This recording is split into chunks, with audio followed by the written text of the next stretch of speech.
Espacio Urbano, la voz comunitaria para el crecimiento cultural.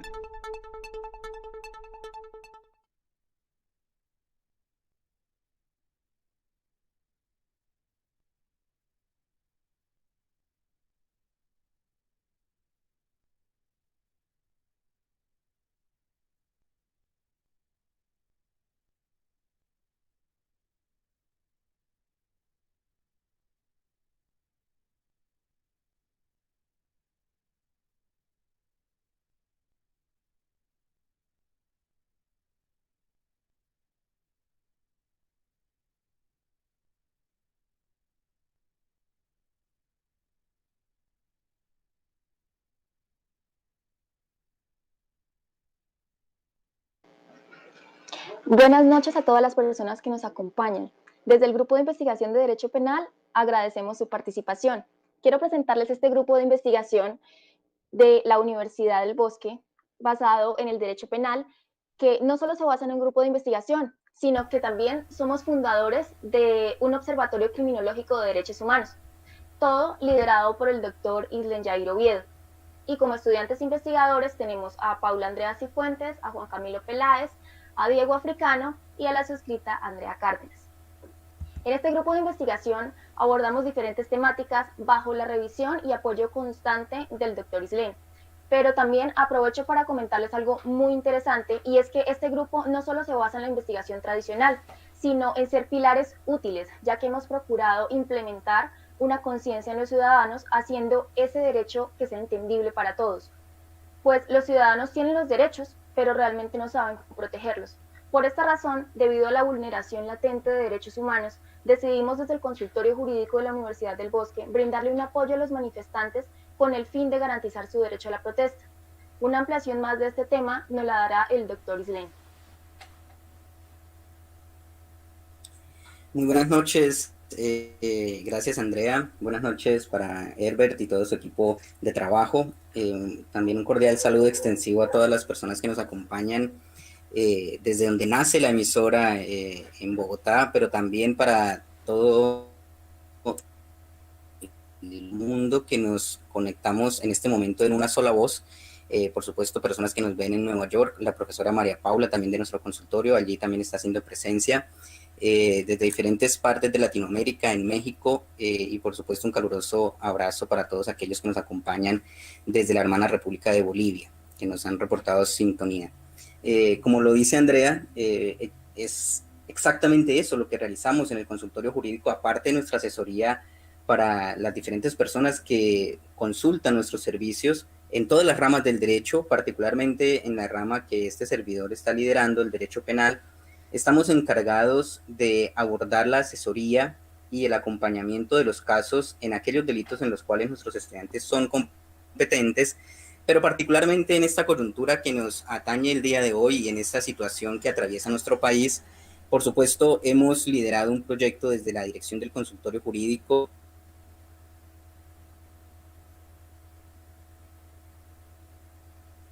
decano, para que todas y todos tengamos acceso a la información jurídica. Lo que decía Andrea es absolutamente cierto.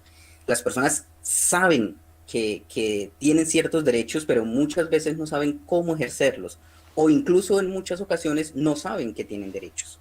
En el marco de las protestas que en este momento se están realizando a lo largo y ancho de nuestro territorio nacional, e incluso aquellas personas que también están en el extranjero y se manifiestan en términos de su voz de apoyo a las protestas que en este momento se adelantan por parte de diferentes movimientos ciudadanos, tenemos algunas personas, muchísimas personas que no conocen allí sus derechos, que son violentadas de diferente forma y que por supuesto estamos aquí para respaldar de manera jurídica ese movimiento, no solamente como garantía de la expresión legítima que tienen las personas, sino también como una voz que una vez más desde la academia se está reclamando y se está pensando por la categoría real de ciudadanía que tenemos o no en nuestro país. Si queremos hacer vigencia real y efectiva de nuestros derechos, eso pasa por el matiz de estar todos los días preguntándonos si es posible hacer democracia en Colombia o no.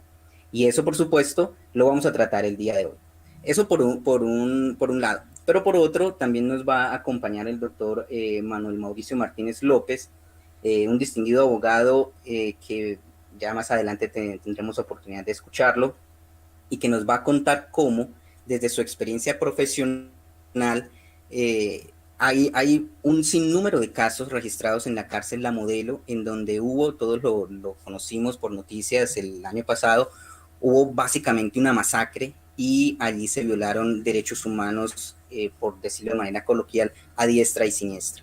Entonces, el doctor Manuel Mauricio Martínez nos estará acompañando diciéndonos algunos elementos básicos de esos casos que él está liderando y que, por supuesto, dentro de su experticia como profesional del derecho, ha conocido y en este momento tiene a su cargo. Entonces, tendremos dos grandes segmentos en el día de hoy. Vamos en primer término, entonces, a acotar lo que habíamos anunciado.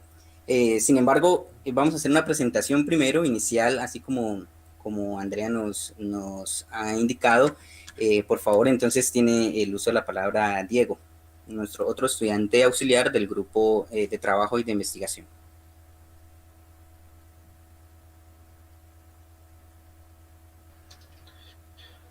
Muy buenas noches a todos. Bueno, al respecto, con la situación que enmarca la crisis carcelaria en Colombia, hay que evidenciar unos aspectos que se han venido transcurriendo de la situación social en Colombia. En primer lugar, encontramos que en Colombia hay constante, por decirlo así, manipulación o lo que podría definirse como una dicotomía en respecto al manejo de derechos humanos.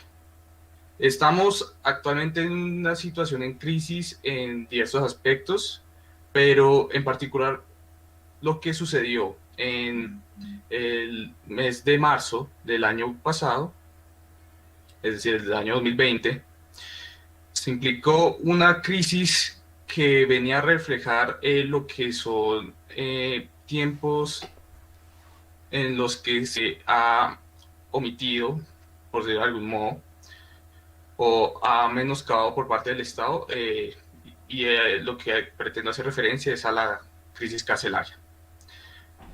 La situación que pasó en aquel entonces surgió de una aglomeración de situaciones que no fueron a nuestra percepción vista o fue debidamente mirada para resolución. Los prisioneros están en dificultad de condiciones para ejercer su condena punitiva, y por otro lado se están haciendo advertencias incluso de que podía llegar a tener posibles intentos de fuga de la cárcel La Modelo. En consecuencia de ello, pues lo que sucedió fue el boom causado por esa negligencia por parte de los agentes del Estado. En aquel entonces, pues, se decidió o se enmarcó una situación en la que se produjeron violaciones de derechos humanos a diversos integrantes del sistema carcelario.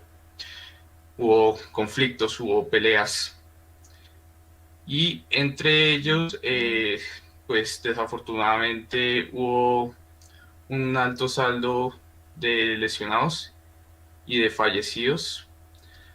Específicamente hablamos de, hasta el momento, 24 personas fallecidas, 107 personas heridas, entre esas 76 detenidos y 31 guardias de seguridad. Es una crisis muy grave. En la actualidad se puede decir que no ha sido constante el progreso para solucionar este conflicto. Y de hecho, pues a cuestión de ello, también se le suma el hecho de que estamos pues en medio de una pandemia que nos ha afectado a todos de diversos modos, sea en aspectos sociales o económicos. Entonces, para hablar más a fondo, me gustaría pues darle la palabra al doctor Mauricio, quien es, como ya lo habían mencionado, pues abogado que protege los intereses de las víctimas en este suceso trágico que sucedió. Pero Diego, a mí me Entonces, parece súper importante hacerle la presentación al doctor que se merece, ¿cierto? Entonces, hoy nos acompaña el doctor Manuel Martínez, que tiene una gran hoja de vida. Como primer punto importante, es un abogado egresado de la Universidad Libre, es especialista en instituciones jurídico-penales de la Universidad Nacional, es especialista en Derecho Administrativo también de la Universidad Nacional, es magíster en Derecho Penal de la Universidad Nacional y es un muy buen litigante desde hace aproximadamente 10 años en el ámbito administrativo y también en el ámbito penal. Entonces, acá vamos a cambiar un poco la dinámica del programa, pues debido a que es un tema álgido, pero es clave porque en esto se basa nuestro observatorio de derechos humanos.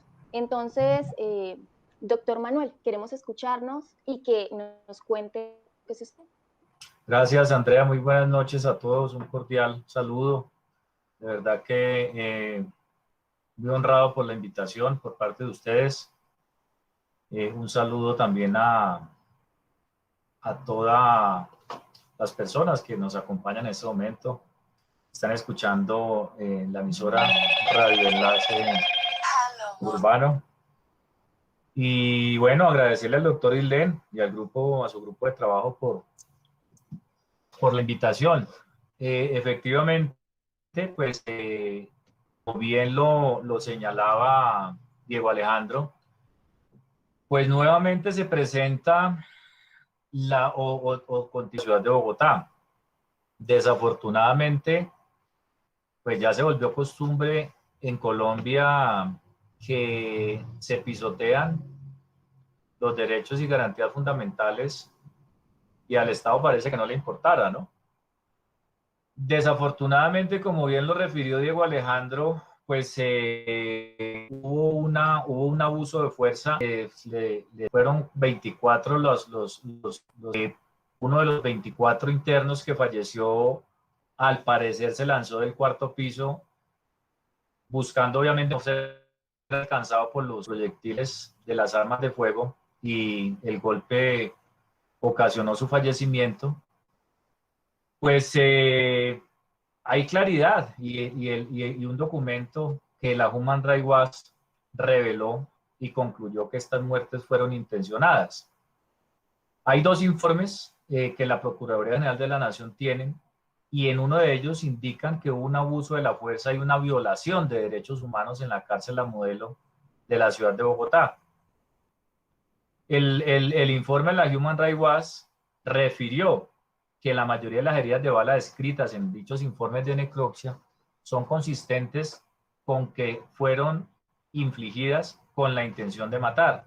Los informes de las diferentes autopsias fin de herir a las personas en vez de matarlas, ¿no? Cabe destacar también que en el informe se habla de 107 heridos durante este motín.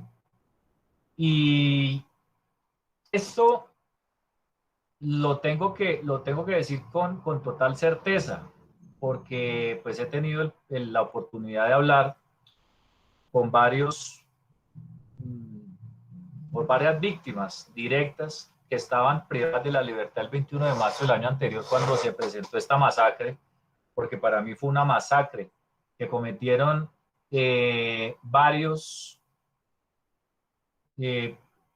guardianes del IMPET, no solamente del cuerpo de custodia y vigilancia, sino también todo el personal que estuvo allí. Entonces fue una masacre. Fíjense cómo yo hacía referencia hace un momento que los informes de las diferentes entes que han investigado lo que ocurrió allí, pues dejan ver que todas las heridas fueron con la única intención de matar. Porque es que hay que recordarle a la audiencia y no podemos dejar de lado que en un centro de reclusión hay muchas maneras para lograr disuadir un motín. Hay gases, hay diferentes maneras de que esto no hubiera pasado hasta donde llegó. Entonces, el doctor Ilen lo refería hace un momento, y el doctor Diego, pues para nosotros como abogados, tenemos en este momento el privilegio de representar a varias familias que sus esposos, sus hijos, fallecieron por la manera violenta y cruel como la Guardia reaccionó ante un intento de motín. Aquí también vale aclarar algo y es lo siguiente. Yo he concluido que esto fue una protesta que se dio porque desde el 16 de marzo del año 2020 en la ciudad de Bogotá se anuncia una serie de restricciones y entre esas restricciones fue la de la movilidad. En la cárcel modelo, en el resto de establecimientos de reclusión del país, se prohibieran las visitas y eso fue lo que ocasionó la protesta de las personas privadas de la libertad.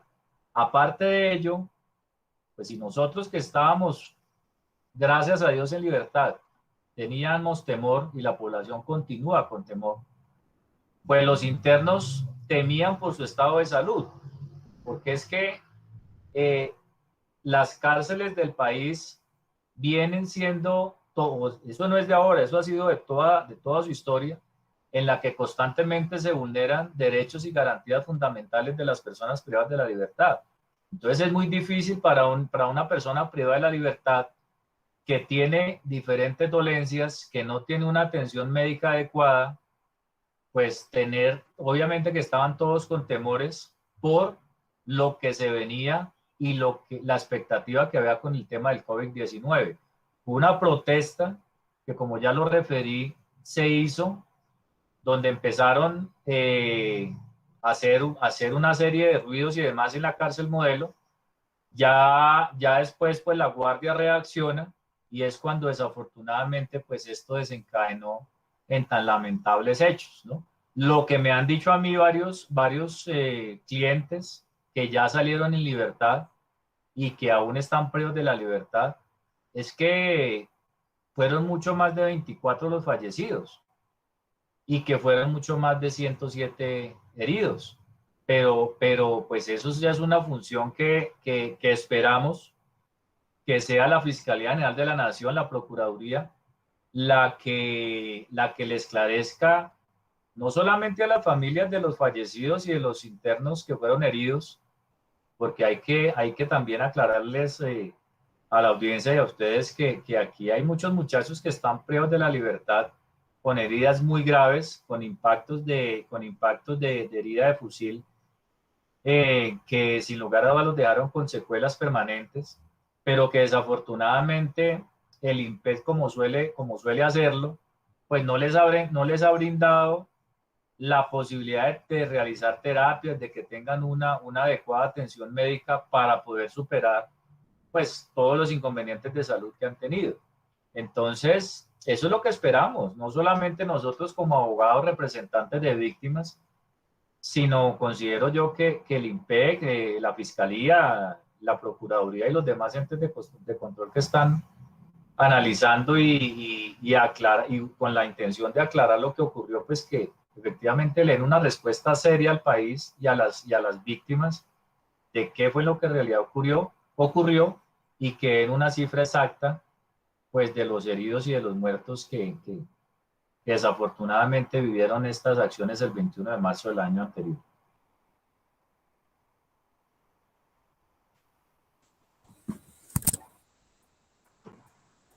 Bien, gracias, estimado doctor Mauricio.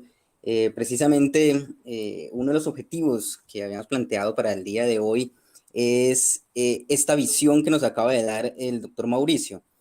Observemos por qué el tema que nos convoca hoy, que era un tema de protesta y un tema fundamentalmente de violación de derechos humanos en la cárcel La Modelo, hoy el doctor Mauricio nos ha traído a colación un tema fundamental, y es que el hilo conductor entre uno y otro elemento es precisamente la protesta. Todo indica, y lo que se está manejando ahora por parte de los abogados que, como el doctor Mauricio, representan a las víctimas, todo indica que lo que llamaríamos los abogados esa teoría del caso para nuestros oyentes, significa una posibilidad de lo que ocurrió, y que parece ser la que más toma fuerza, es que todo fue producto de una protesta que estaban realizando los internos, las personas privadas de la libertad, que estaban reclamando atención humanitaria, que estaban reclamando por las condiciones infrahumanas en las que se encuentran. Todos conocemos el hacinamiento carcelario, es decir, personas que en este momento están en celdas que están diseñadas para alrededor de 3, 4 personas, en una celda de 8, que están ocupadas por 8 o 10 personas. Todas las condiciones de salubridad, todas las condiciones, incluso de la misma visita conyugal, que se realizan en las más paupérrimas condiciones, la cuestión alimentaria, en fin, estaban protestando por esta situación máxime agravada por la situación de la pandemia. Y la respuesta estatal, como bien lo refiere el doctor Mauricio, precisamente parece ser la violencia generalizada y la violencia como herramienta sistemática, porque parece ser que ese es el elemento conductor que precisamente hoy en este programa queremos traer a colación como análisis. Y para todos nuestros oyentes, para aquellos que no son abogados, pero que nos están escuchando, por supuesto, y que creo que son la mayoría, a ellos debemos hablarle en lenguaje absolutamente claro, como lo ha hecho el doctor Mauricio. Precisamente se trata de la forma como el Estado reacciona frente a las protestas ciudadanas. En este caso, los ciudadanos, porque también son ciudadanos las personas que están privadas de la libertad, estos ciudadanos estaban protestando por unas condiciones humanitarias, y la respuesta parece ser sumamente violenta, sumamente violenta.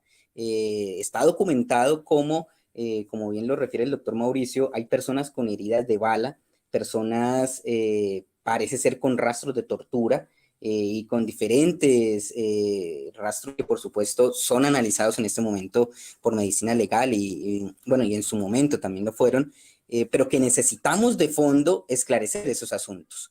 Precisamente ese es el hilo conductor. Entonces, en esta dinámica de análisis de cómo la situación hoy del país parece dar cuenta de una violencia generalizada por parte de los agentes estatales, vamos a continuar con la línea de averiguar algo más de lo que sucede en la cárcel La Modelo, en esa noche de horror o esa noche de terror, como muchísimos medios acertadamente lo titularon.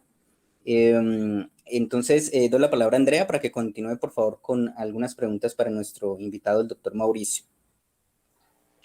Bueno, con mi compañero Diego tenemos varias preguntas que surgieron desde nuestro grupo de investigación. Una de esas es: doctor Mauricio, desde su perspectiva como defensor de víctimas, ¿cuál considera usted que ha sido la principal problemática que ha llevado a que se generen este tipo de situaciones dentro de esos establecimientos penitenciarios? Andrea, pues yo considero que desafortunadamente hay un tema de corrupción que ha caracterizado la entidad que maneja las cárceles del país. Y es un tema que de allí deriva todo, ¿no? Esa es la raíz de todos los inconvenientes que se presentan en las cárceles del país. Acá estaba invitando a un cliente nuestro que salió hace 15 días de La Modelo, y él me decía cuando salió que efectivamente, es decir, la gente, los internos, se han sentido, entre comillas, respaldados porque Caracol durante 2 fines de semana seguidos sacó una gran parte de lo que ocurrió allí, ¿no? No todo lo que se vivió. Entonces, pues desafortunadamente los que estuvieron allí fueron los que vivieron en carne propia lo que ocurrió. ¿Qué pasa con las personas que están privadas de la libertad? Una cosa es somos nosotros que estamos pues en libertad, como lo dije hace un momento, y otra cosa es estar privado de la libertad. Yo siempre he considerado, y esa es la invitación al doctor Islen como el gran docente que es, y a esta conclusión llegué cuando fui por primera vez a la cárcel Nacional Modelo, que para mí es el sitio, o siempre lo he considerado la peor cárcel de este país, y he tenido la oportunidad de entrar a varias. Sería muy bueno, y esa es la invitación, doctor Islen, que los estudiantes de primer semestre, de primer año de Derecho, tuvieran la oportunidad de ir al patio cuarto y quinto de la cárcel Nacional Modelo, donde desafortunadamente se pueden observar, claro, muy seguramente si va un grupo de estudiantes, pues las directivas del establecimiento y algunos dragoneantes pues les van a dejar ver lo más bonito, ¿no? Porque eso es como cuando uno recibe alguna visita improvisada en su casa y no ha hecho el aseo correspondiente y como se debe, ¿no? Muestra uno lo más bonito y no de pronto muestra el desorden si es que lo llega a tener. Pero de verdad que es bien preocupante lo que se ve, lo que yo he observado, lo que me han comentado, que se puede ver en una cárcel como la Modelo, donde se presentan todo el tiempo, porque desafortunadamente, eso es totalmente increíble. Y suena así, tengo que resaltar ese sinónimo de increíble cuando una persona privada de la libertad tenga que pagar en la cárcel Nacional Modelo solo por el hecho de llegar a estar allí, donde se presentan extorsiones todo el tiempo, donde a diario hay internos que son heridos con arma blanca, que son gravemente heridos con arma blanca, donde todavía en el año 2021 suene absurdo decirlo y difícil de creer, porque de pronto a uno le decían hace unos años que en las cárceles violaban. No, aún lo siguen haciendo. Lo que pasa es que desafortunadamente la sociedad no se entera de lo que ocurre allí. Los privados de la libertad están con temor porque desafortunadamente hay unos avispados, considero yo, que son los que llegan a mandar en los parques, que son los que ustedes conocen como plumas o lo que se conoce como pluma, y que desafortunadamente tienen una serie de negocios con alguna gente de la guardia.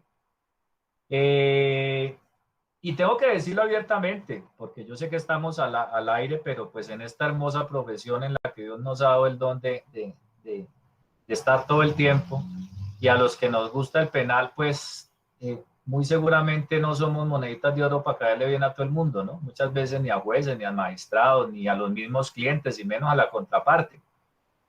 Pero yo, como buen tolimense, siempre he hablado abiertamente. El doctor Islen más o menos tiene un concepto cómo es mi manera de actuar. Y lo tengo que decir abiertamente, en el INPE hay una corrupción tremenda. Desafortunadamente, hay muchos de estos bandidos que laboran allí, que se blindan por un sindicato, ¿no? Pero yo les digo algo en este momento. Mi computador me dice que son las 7:31 de la noche de hoy, 20 de mayo. Ojalá, como lo dije hace un rato, ojalá la Fiscalía General de la Nación le deje ver al país, a las víctimas y a nosotros los representantes de víctimas, de lo que efectivamente ocurrió ayer el 21 de marzo del año pasado. Ojalá, porque si eso llegase a pasar y si fuera una investigación seria, coherente y lógica, aquí créanme que habría mucha gente imputada, muchísima gente imputada que se prestó para que ocurriera lo que ocurrió allí. Qué pena, Andrea, que me desvío un poco tal vez de la pregunta, pero pues a medida que vamos hablando como que me surgen o llegan ideas de todo lo que el material que nosotros tenemos para obviamente radicar las diferentes demandas administrativas que obviamente se van a iniciar, porque aquí es claro que hubo una falla en el servicio por parte del IMPEC, porque es que estaba aquí mirando un mensaje que me llegó a mi WhatsApp y es totalmente ilógico, es totalmente difícil de entender cómo para llegar a controlar un amotinamiento, el IMPED haya gastado 1.500 cartuchos. 1.500 cartuchos, que son los que se gastan en una toma guerrillera. Y resulta que no tiene el IMPED cómo justificar que se gastaron 1.500 cartuchos. Entonces, la pregunta que tenemos que hacernos es esa. ¿Sería que el IMPED tuvo la intención de retomar como la Ley 65 de 1995 lo indica? Porque es que todos aquellos que quieren pertenecer al IMPED como parte del Cuerpo de Custodia y Vigilancia deberían de recordar lo que dice la Ley 65 de 1993. Y efectivamente aquí no ocurrió en ningún momento lo que la norma establece, ni en la Constitución Política de Colombia, ni en el Código Penitenciario y Carcelario que actualmente rige. Entonces, sin lugar a cualquier exceso de fuerza por parte del IMPED el día 21 de marzo de 2021. No sé, Andrea, si de pronto me salí del marco de tu pregunta o si me la puedes recordar, porque creo que me desvié un poco en la respuesta que me hiciste. No, doctor, realmente todo es muy pertinente. Entonces podemos darle paso a Diego, que te tiene otra pregunta. Claro que sí. Muchas gracias, y entendiendo pues la situación que está presentando el doctor Mauricio, pues viéndolo ahora ya desde una perspectiva por parte de las personas que no son tan cercanas o no son tan afines a la carrera de Derecho, pues surge esta inquietud. Existen personas que consideran que quienes están privados de la libertad también lo están de sus derechos humanos. Pero pues la cuestión aquí es cómo hacer entender a estas personas que los privados de la libertad también también gozan de derechos humanos, incluso pueden ser considerados, son considerados como personas de especial protección, más aún teniendo en cuenta este tipo de situaciones que han pasado.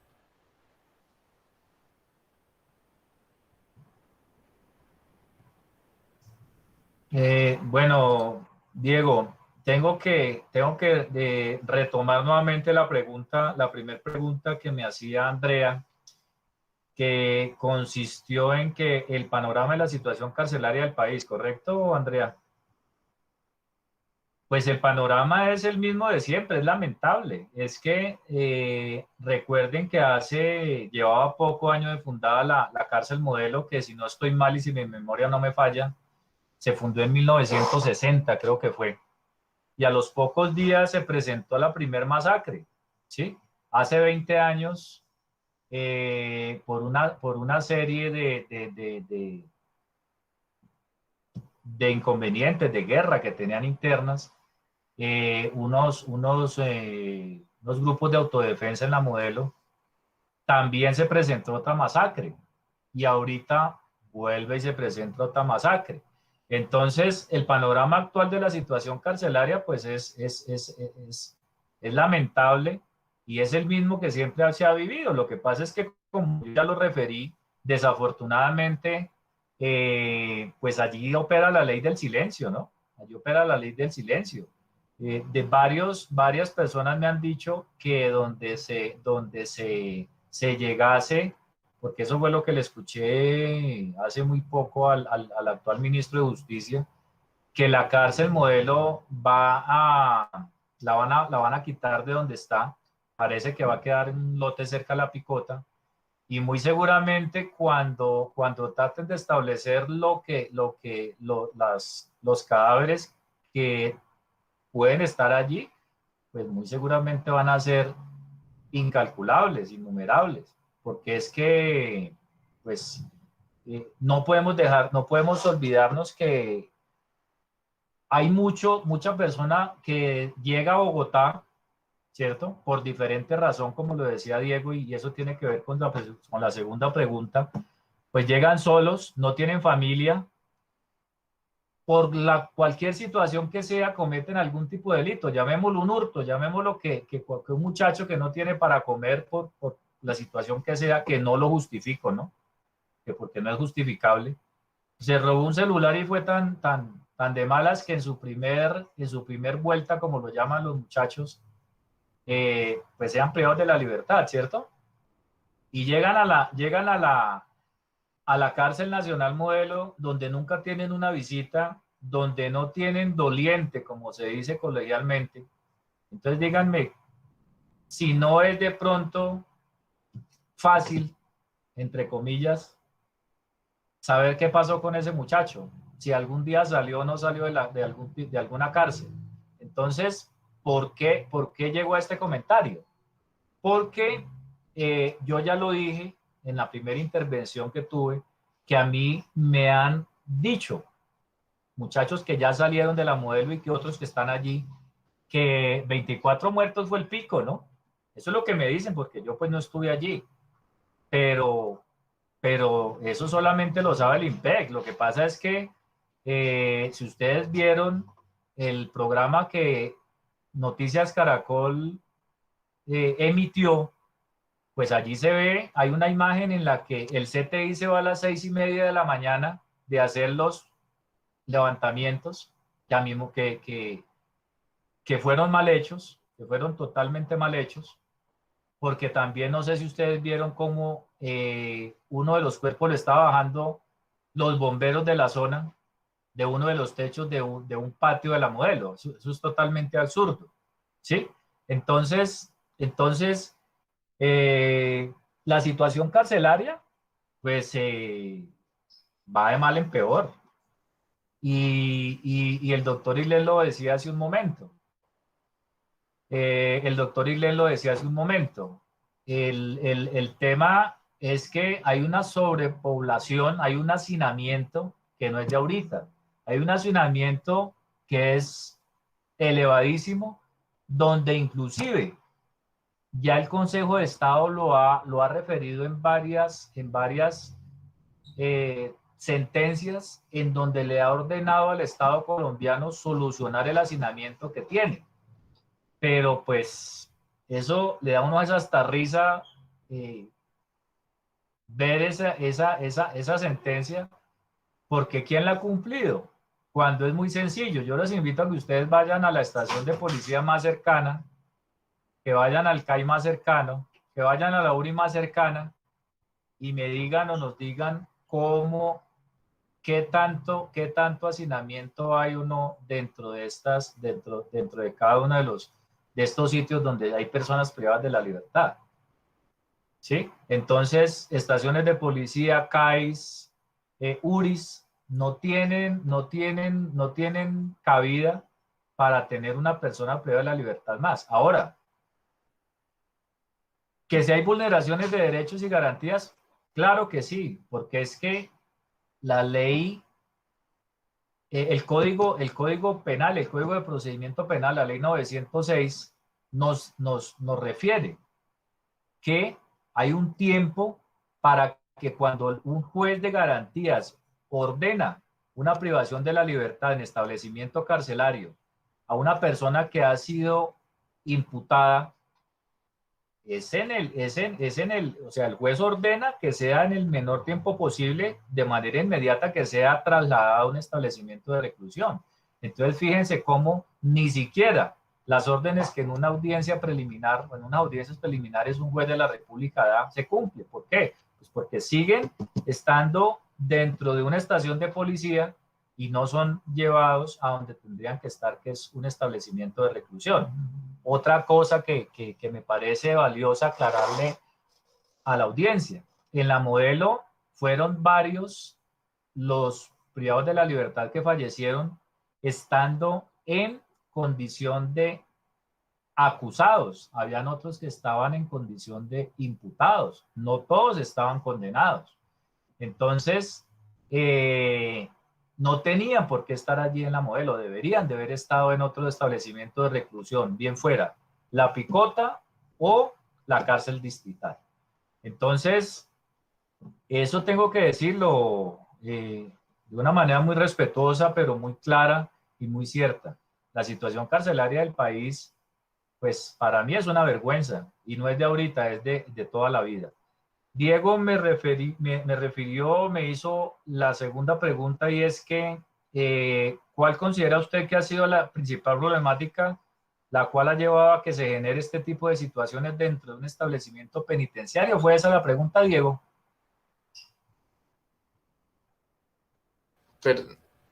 Perdón. No, la pregunta va más enfocada en cómo hacer entender a las personas que los privados de la libertad, los que residen en estas instituciones carcelarias, también tienen derechos humanos.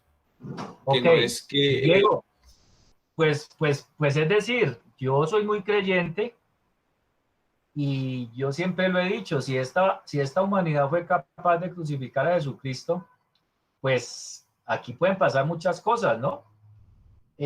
Fíjense cómo fue algo paradójico el diario El Tiempo. El diario El Tiempo, tal vez fue en marzo. El marzo 21 se acompañó, o tuve el privilegio de acompañar a algunas familias a hacer una protesta pacífica en la cárcel nacional Modelo. Esta marcha pacífica que se hizo, donde las familias pues nuevamente le recuerdan al Estado colombiano, o le solicitan más bien la claridad de lo que ocurrió.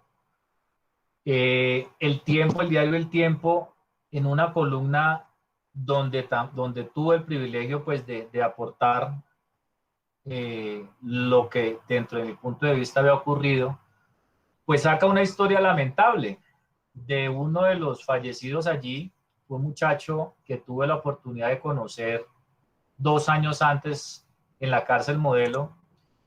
Y con este muchacho Michael pierde un brazo en el mes de abril del 2019, producto de unas heridas con arma blanca, donde el brazo izquierdo le queda totalmente inservible, y en el mes de junio, o sea, los 2 meses siguientes, pierde su brazo, vuelve y es herido en su mano derecha por otro interno, donde también recibió heridas de arma blanca. Y pues la ñapa que recibió fue que lo mataran el 21 de marzo. Es totalmente ilógico lo que el IMPEC manifestó, era que porque esa es la teoría del IMPEC, ¿no? Que pues pobre los guardianes del IMPEC, que iban a ser masacrados, quemados vivos y asesinados por las personas privadas de la libertad. Cuando estos muchachos, pues, ¿qué tenían? Palos. Si tenían armas blancas, pues volvemos a lo mismo. ¿Por qué un interno tiene un arma blanca en un establecimiento de reclusión? La custodia y el cuidado de una persona privada de la libertad es función ¿de quién? De la gente del IMPEC, del personal de custodia y vigilancia del IMPEC. Entonces, si hay arma blanca en un establecimiento de reclusión, si hay elementos para que tengan fuego, ¿por qué dentro de un establecimiento de reclusión hay un briquet? ¿Por qué hay fósforos? ¿Por qué hay armas blancas? Pues la respuesta es clara, es responsabilidad del INPEC todo lo que ocurra dentro de un establecimiento de reclusión, porque no podemos olvidar que cuando un interno ingresa y pasa las puertas de una cárcel en Colombia, desde ese momento está bajo el cuidado y la custodia del INPEC. Si estuviera dentro de un CAI, estaría a cargo de la policía. Si estuviera en una estación de policía, pues a cargo de la policía. Pero cuando ya ingresa, está a cargo del INPEC. Entonces, ¿por qué por qué traigo a colación este caso? Porque resulta que el tiempo, pues en edición impresa y de manera digital, en esta emisión, pues refiere la historia de Michael. Y hubo unos comentarios, pues la verdad, que dejan mucho que pensar, y es que varios ciudadanos manifestaban que eso les pasaba o que la muerte la tenían bien recibida porque eran bandidos, ¿sí? Porque habían cometido delitos. Entonces, Diego, pues yo considero que la pregunta que me haces tiene que ver con el comentario que estoy haciendo porque la sociedad siempre tiene ese concepto, ¿no? De que el que llega a una cárcel o de la persona que está privada de la libertad, pues es el peor criminal. Y no es así. No podemos dejar de lado que son seres humanos, que hay muchas personas inocentes, que hay muchas personas que no han cometido los delitos que la fiscalía les ha imputado, por los que los ha acusado, y peor aún, por los que los ha condenado. Entonces, no podemos de pronto generalizar que toda persona que esté privada de libertad pues sea el peor criminal, ¿no? Sea de pronto una persona, como bien lo refería Diego en la pregunta, que no tenga derechos y garantías fundamentales. No, los tienen, y el Estado está en la obligación, no en la posibilidad, en la obligación de protegerlos y de respetarles los derechos y garantías fundamentales, independientemente de la conducta que haya cometido y si es culpable o no es culpable. Entonces, eso es lo que desafortunadamente pues la sociedad tiene ya como muy presente, ¿no? El que está en la cárcel modelo, el que está privado de la libertad, es culpable. Pero pasa algo muy anecdótico, ¿no? Claro, para la fiscalía todos son culpables, y desafortunadamente hay muchas privaciones de la libertad de gente que está 2, 3, 4, 5, 10 años presa, de la libertad, donde pierde absolutamente todo. Primero su libertad, su dignidad como persona, su familia, su trabajo, todo. Y cuando sale, si es absuelto, pues simplemente el Estado en la mayoría de las veces le da una palmadita en la espalda y le dice: qué pena, esa era mi función, pero si usted es inocente, pues no le piden ni disculpas, ¿no? Simple y llanamente, pues no puedo yo como Estado hacer absolutamente nada al respecto. Entonces, eso es lo que tendría que referir Diego con respecto a la pregunta que me acabas de hacer. Doctor, muchas gracias. Aquí quiero aprovechar para hacerle una pregunta al doctor Islen, porque tiene una posición muy particular respecto a los excesos policiales. Doctor Islen, por favor, cuéntenos sobre este tema. Mil gracias, Andrea, y muchas gracias también al doctor Mauricio por esta amplia ilustración sobre la situación fáctica que se ha vivido en la cárcel modelo y los excesos de la fuerza pública. De hecho, esa intervención concatenada con tu pregunta, básicamente, pues me lleva fundamentalmente a la posición a la que haces alusión, Andrea. Bien, para toda la teleaudiencia, en este momento hay muchísimas posturas al respecto del tema del exceso de la fuerza pública. Y vamos a aclarar el asunto en términos muy académicos, en términos muy jurídicos, pero que sean entendibles para toda la ciudadanía. Los excesos de la fuerza pública hacen parte de un capítulo nefasto de nuestra realidad actual, pero no solamente actual, históricamente. Ha sido histórico el escenario sistemático de violación flagrante de los derechos humanos en cabeza de agentes estatales. No obstante, la coyuntura actual nos corresponde analizarla de una forma que nos convoque a una reflexión, repito, jurídica y académica. En este sentido, vamos a hacer un ejemplo básico. En estos días estábamos en algún conversatorio con estudiantes y con docentes de otras asignaturas, y uno de los temas puntuales, ¿cuál era? ¿Por qué se reprocha a un agente del Estado cuando comete una conducta delictiva y no a cualquier ciudadano? ¿O por qué pareciera ser que en las redes sociales, en diferentes medios, muchos coloquialmente lo dicen, se le da muy duro a la fuerza pública y no tanto así a otros ciudadanos? Vamos a aclarar esa situación.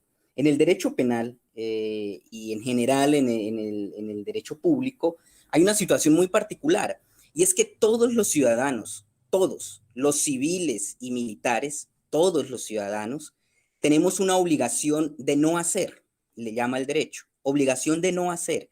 ¿Qué es una obligación de no hacer? Es una obligación de omitir una conducta. Es una obligación o un deber que tiene todo ciudadano de evitar ciertas conductas. En este caso tenemos que evitar, para colocarlo básicamente, tenemos que evitar la comisión de conductas que dice el Código Penal. Todos los ciudadanos debemos evitar matar, ¿cierto? No debemos matar. No debemos acceder carnalmente sin consentimiento a una persona. No debemos hurtar, ¿cierto? No debemos hacer eso. Eso es una obligación de no hacer, una omisión, ¿bien? Y eso es exigible a todos los ciudadanos, civiles y militares. Ocurre que si un ciudadano viola esa ley y mata a otro, es reprochable. Claro que tiene reproche. Está tipificado y se denomina homicidio, y dependiendo de sus características o las particulares circunstancias, se le dará una pena u otra. Eso es claro. Hay un reproche también para todo ciudadano que comete delitos. Pero ¿qué pasa cuando ese ciudadano no solo es alguien de la población civil, sino que adicionalmente en un momento determinado está investido de funciones públicas y está investido con el poder estatal? En ese caso, esa persona, el militar, el policía, el miembro del ejército, el miembro del SMAT, tiene una doble obligación. Por un lado, la que ya dijimos, la obligación de no hacer. La obligación de no hacer, ¿bien? De no violar el Código Penal, ¿cierto? Pero adicionalmente tiene una segunda función, una segunda obligación, y esa segunda obligación o función es la de hacer. ¿Y qué quiere decir hacer?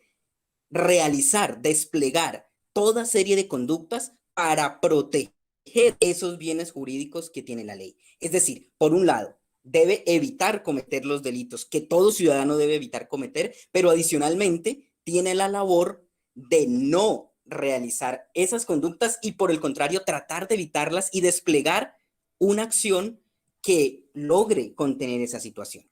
Por tanto, si un ciudadano mata a otro, es reprochable, pero si ese ciudadano es militar, es doblemente reprochable, porque es la persona que está encargada, investida por parte del derecho de hacer todo lo contrario.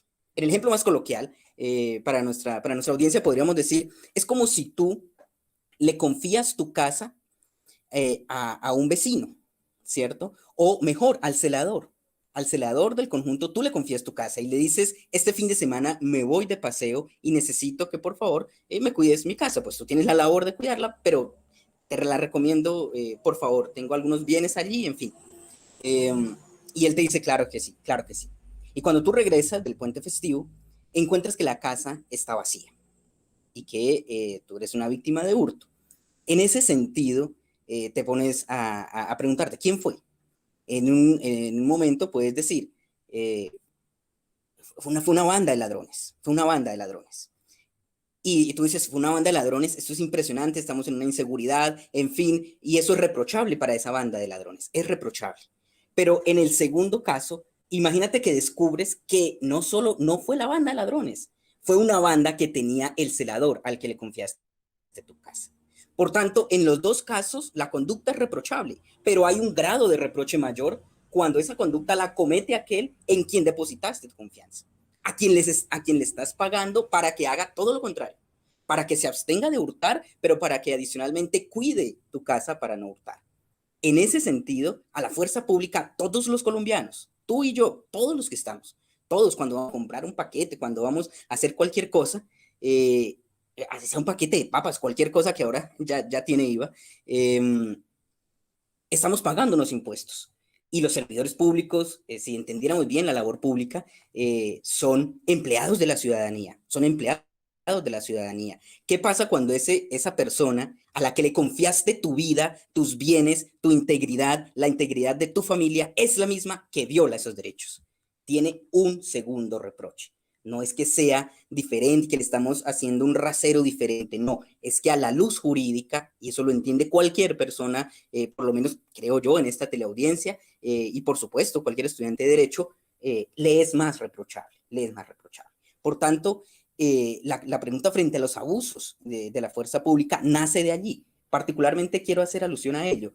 Todo exceso de la fuerza pública comporta una doble violación de la ley y por tanto un doble reproche. El reproche, repito, por abstenerse, que debió hacer todo ciudadano, y el segundo reproche, porque además estaba encargado de velar para que eso no fuera así y aún así comete la conducta. En ese sentido, tiene doble reproche y de allí nace la cuestión por la cual a un miembro de la fuerza pública, cualquiera sea, se le reprocha doblemente el exceso que cometa en sus funciones. Gracias, Andrea. Bueno, doctor, muchas gracias. Aquí creo que llegamos a un punto que la mayoría de personas están esperando debido a la crisis que se está presentando en este momento por las manifestaciones, vulneración del derecho a la protesta y demás derechos que se les están vulnerando en este momento. Entonces, queremos, junto con el doctor Islén, con Diego y todos nuestros compañeros, tanto de consultorio jurídico como del observatorio y de nuestro grupo de investigación de derecho penal, contarles ese tipo de servicio que estamos ofreciendo de asesoría jurídica para los manifestantes. Doctor, si puedes ampliar más este tema, te lo agradeceríamos. Gracias, Andrea. Por supuesto que sí. En el marco de estos excesos que se han cometido por parte de la fuerza pública y que ha sido ampliamente documentado, la Universidad del Bosque, al igual que otras universidades, hay que decirlo en gracia de lealtad, como muchas universidades, afortunadamente fuimos uno de los consultorios pioneros en esta propuesta. Ya llevamos algún tiempo desde que inició el paro, acompañando jurídicamente a los manifestantes. Y quiero dejar claridad, es un acompañamiento jurídico a los manifestantes, y ese acompañamiento jurídico consta de 3 elementos básicamente. El primero de ellos, un elemento anterior a la protesta; el segundo, uno durante la protesta; y el tercero, uno después de la protesta. En el elemento anterior de la propuesta, cualquier persona, ciudadano que desee manifestarse y quiere conocer sus derechos, bien puede llamarnos, ya vamos a dar las líneas, bien puede llamarnos y conocer cuáles derechos son los que tiene alguien que desea protestar. En ese sentido, hay muchísimos derechos. Naturalmente, el primero de ellos, el legítimo derecho a la protesta pacífica. Otro, por ejemplo, el legítimo derecho a la libertad de expresión. A ti no pueden decirte cómo expresarte, si los carteles que dicen las consignas X o Y son válidos o no, si las arengas que gritas son válidas o no. No, eso hace parte de tu libertad de expresión. Y eso hay que tenerlo claro. ¿Será que yo puedo escribir esto? ¿Será que si yo escribo alguna otra cosa estaré cometiendo un delito? No, particularmente no. En la libertad de expresión, que es uno de los principios básicos conquistados con el derecho y con el Estado demoliberal, ha sido claro el constitucionalismo.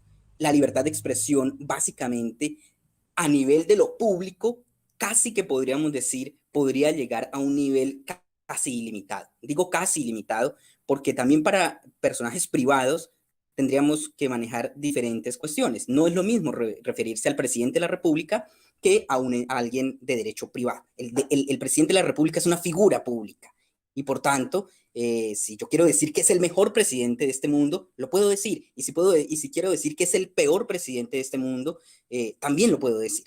Eso es libertad de expresión. Otros derechos anteriores a la protesta.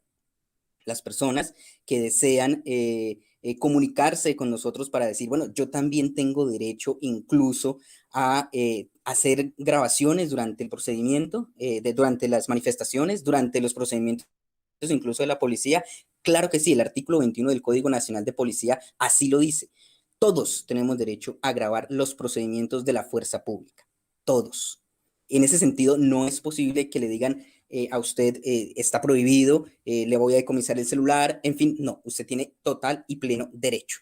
Bien, Eso en el primer segmento. Dos, en el segmento durante la protesta. Durante la protesta. Durante la protesta, ya dijimos un poco, libertad de expresión, tiene absoluta y completa libertad de expresión, salvo en algunos casos totalmente limitados, pero usted tiene libertad de expresión. Digo limitados, por ejemplo, porque no se puede hacer apología al genocidio. No podría haber una marcha neonazi.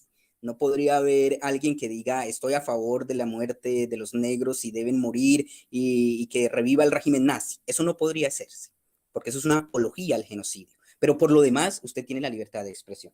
Adicionalmente, esa protesta debe ser pacífica.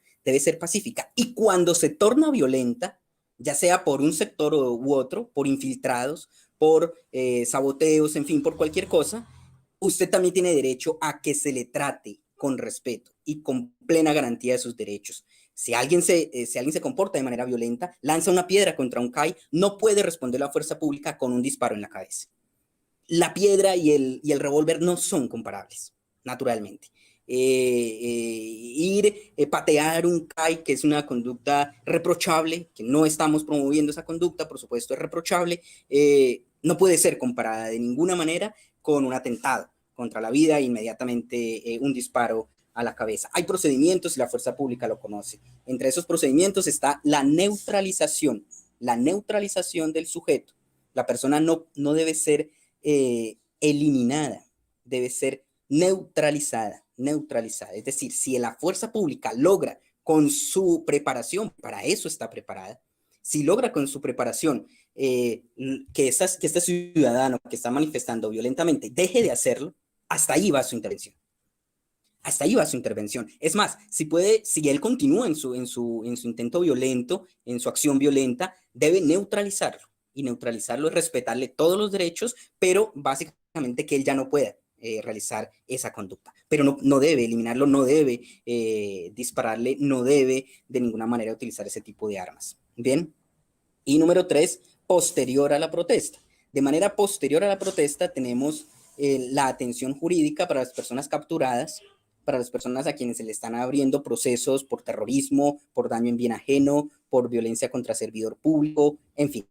Contra estas personas que se están abriendo estos procesos, esas personas pueden perfectamente acudir a nuestro consultorio y en nuestro consultorio le vamos a dar la atención jurídica necesaria, por supuesto, para que tengan el respaldo y el acompañamiento jurídico. Entre otras cosas, toda persona que ha sido aprehendida por la fuerza pública, que ha sido detenida, como lo dijo el doctor Mauricio, en el momento en que un funcionario público toca a un ciudadano, lo conduce a un CAI, en ese momento es responsabilidad entera de la fuerza pública y debe claramente responder por todo lo que le sucede a esa persona. Debe colocarlo a disposición de un juez de garantía dentro de las 36 horas siguientes a la captura y además debe darle derecho a una llamada a un familiar y adicionalmente a un abogado de confianza o que el Estado le asigne. Es decir, hay una serie de derechos, una serie de prerrogativas que debemos tener claro antes, durante y después de la protesta. Repito, es un acompañamiento meramente jurídico. Esto lo digo precisamente para evitar cualquier suspicacia sobre adoctrinamiento y ese tipo de cosas. No, el acompañamiento que estamos haciendo es plenamente jurídico y, por supuesto, salvaguardando los derechos humanos y fundamentales, así como procesales que tienen todos los ciudadanos en Colombia. Gracias, Andrea. Bueno, yo sé que probablemente muchas personas se están preguntando sobre la terminología que nosotros usamos. Por eso nosotros intentamos crear unas infografías y unos carruseles informativos con la finalidad de que el derecho sea entendible para todos, como fue la propuesta inicial. Entonces, dentro de las páginas que les va a compartir mi compañero Diego, se encuentra toda esa información por si ustedes tienen más dudas, preguntas o diferentes inquietudes en un lenguaje muy entendible y también muy gráfico. Entonces, doctor, no sé si quieras hacer de una vez la conclusión, porque por tiempo creo que ya... Sí, claro, Andrea, muchas gracias. Nuevamente extender el cordial agradecimiento a la emisora Enlace Urbano, a Herbert y a todo su gran equipo de trabajo, al doctor Mauricio que nos acompañó el día de hoy, por supuesto a ti, Andrea, a ti, Diego, dos destacados estudiantes de nuestro consultorio jurídico en la Universidad del Bosque, y por supuesto reiterar el llamado a las eventuales salidas que pueda tener esta gran crisis, esta gran coyuntura que nos convoca hoy.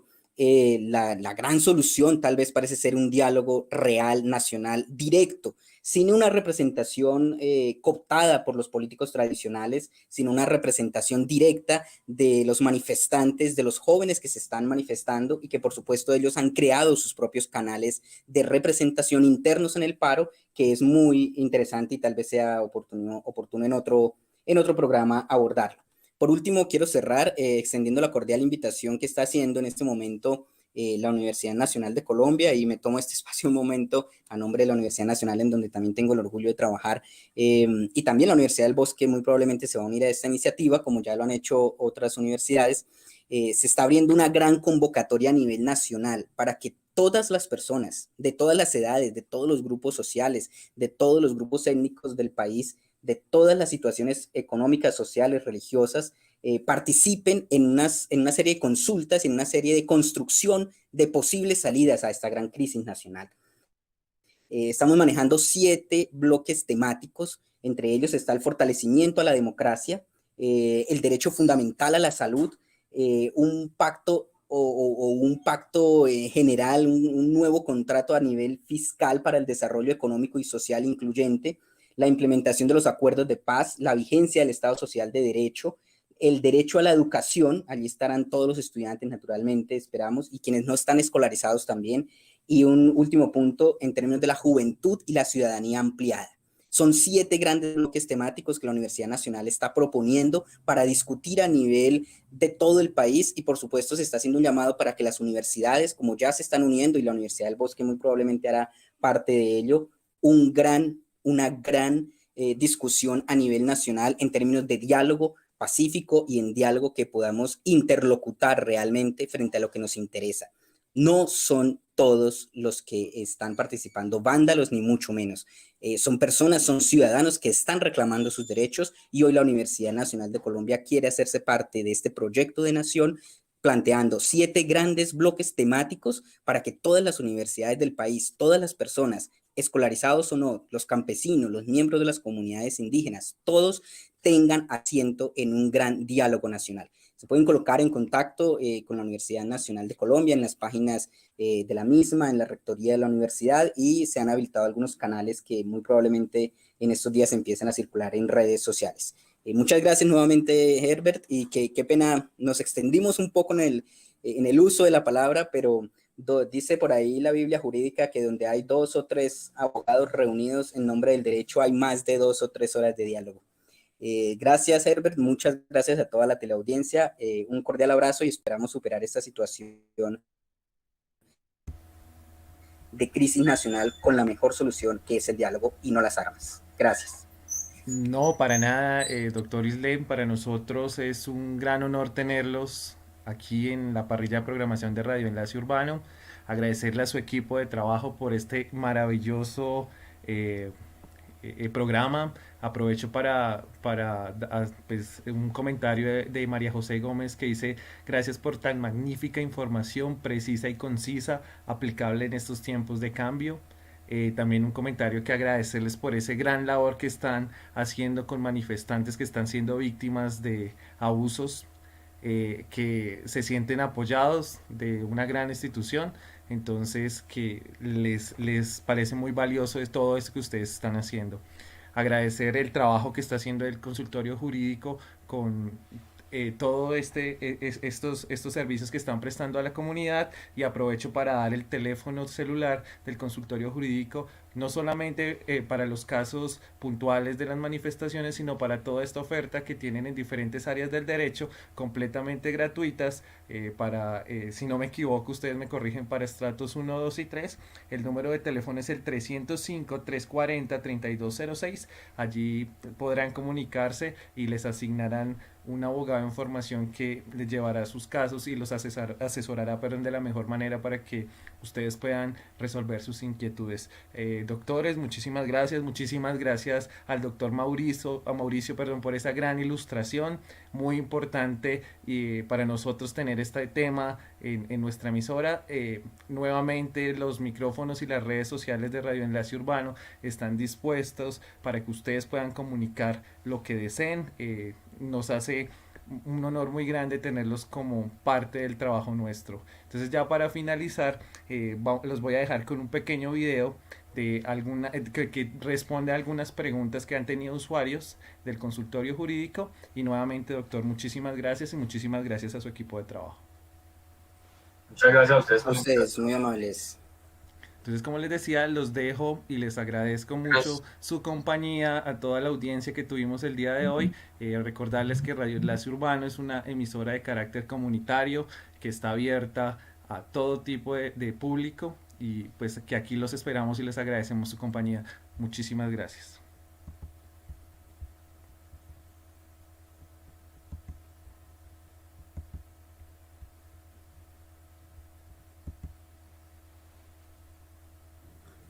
Buenas tardes. El artículo 55 de la Ley 1480/2011 nos trae dos conceptos que consideramos importantes y por eso vamos a explicarlos un poquito el día de hoy. Estos son el acaparamiento y la especulación. Por su parte, se considera acaparamiento a la sustracción del comercio o del mercado mercancías que son de primera necesidad, cuando se da con la finalidad de alzar el precio de estas. En otras palabras, el acaparamiento es la acción por medio de la cual, ya sea por la compra masiva o por el almacenamiento de ciertos productos de primera necesidad, se genera una escasez, pero con el fin de alzar el precio de estos productos, generando un ingreso o un lucro indebido de estos productos. Por su parte, la especulación básicamente es cuando se da la venta de bienes o la prestación de servicios bajo precios superiores a los que han sido autorizados por la autoridad competente. Vemos entonces como quienes podrán realizar esta acción son productores, fabricantes o incluso distribuidores mayoristas. Es importante señalar que si usted ha experimentado o conoce alguna de las conductas descritas en este video, lo puede denunciar ante la alcaldía o ante la Superintendencia de Industria y Comercio. Ellos van a tomar acción. Mi nombre es Carlos Ferrer, estudiante de Consultorio Jurídico 2 de la Universidad del Bosque El Día de hoy les vengo a contar qué puedo hacer si con mi esposo estamos de acuerdo en divorciarnos. En este caso resulta ser un proceso fácil, en donde se presenta la solicitud ante un juez. De este tipo existen dos variantes. La primera es cuando no hay bienes ni hijos por los que se entre una disputa. No es necesario que los dos cónyuges estén presentes en el trámite. Esto lo puede hacer un abogado con un poder firmado. Y la segunda variante es cuando existen hijos y bienes por los cuales se tenga disputa. Entre ambos llegan a un común acuerdo de cuánto es la cuota alimentaria que debe pasar el padre que no se queda con la custodia y cuál es el porcentaje que le corresponde a cada uno sobre los bienes adquiridos en el matrimonio. Por medio del decreto 4436 del 28 de noviembre de 2005, quedó reglamentado el divorcio por mutuo acuerdo entre los cónyuges ante un notario y por intermedio de un abogado, esto mediante escritura pública. Este trámite puede tardar entre 2 días hasta un mes, dependiendo de si existen o no hijos menores de edad. Si este es su caso, a continuación le enumeraré la documentación necesaria para iniciar este trámite en Colombia. Lo primero es un poder mediante el cual él o los cónyuges facultan al abogado para adelantar el trámite de divorcio ante notario. El segundo es el registro civil de nacimiento de los cónyuges. El tercero es el registro civil de nacimiento de los hijos, si los hubiera. El cuarto es la fotocopia de la cédula de ciudadanía de los cónyuges. Si hubiese menores de edad, los cónyuges deberán acordar el régimen de visitas, la custodia del menor y su alimentación. Esto podrá hacerse mediante audiencia de conciliación, que será un trámite distinto. En caso de no haber tenido hijos durante el matrimonio, la duración máxima del trámite es de 10 días. En caso de tener hijos y que estos sean menores de edad, el trámite tiene una duración máxima de un mes, debido a que será necesario que el notario notifique por escrito a la Defensoría de Familia acerca del acuerdo al que han llegado los cónyuges para el divorcio, y este último tendrá 15 días de plazo para emitir concepto. Muchas gracias. Buenos días, mi nombre es Laura Camila Díaz, estudiante de la Universidad del Bosque y el día de hoy hablaremos del fuero de los prepensionados. Esta es una medida de protección para los trabajadores del sector público y del sector privado, en virtud del cual no se pueden ser despedidos o desvinculados laboralmente cuando el trabajador se encuentre próximo a cumplir los requisitos para la pensión de vejez. Así las cosas, este fuero permite que no se pueda finalizar el contrato de forma unilateral y sin justa causa hasta que el trabajador cumpla con los requisitos para la pensión de vejez. La Corte Constitucional establece que la estabilidad de los prepensionados es una garantía fundamental y constitucional de los trabajadores a los cuales se les causaron perjuicio de no permitírseles acceder a la pensión de vejez cuando tienen una expectativa legítima. Es importante recordar los requisitos para la pensión de vejez, y cuando hablamos del régimen de ahorro de prima media, decimos que hay dos requisitos. Primero, que se tenga 57 años para las mujeres y 62 para los hombres, y tener un mínimo de semanas de 1.300 semanas cotizadas. En el régimen de ahorro individual, o sea, las personas afiliadas a los fondos privados, el afiliado se pensiona cuando acumula en su cuenta de ahorro individual el capital suficiente para financiar su pensión o al menos al menos un salario mínimo. Ahora bien, este régimen existe la garantía de pensión mínima que se cumple cuando tiene un mínimo de 1.150 semanas cotizadas, aun cuando no tenga el capital mínimo requerido. Y finalmente, los requisitos para poder acceder al fuero de estabilidad de los prepensionados es, primero, que le falten 3 años para cumplir los requisitos para la pensión de vejez de acuerdo con el régimen al cual se está afiliado el trabajador, y segundo, que se le vulnere un derecho fundamental.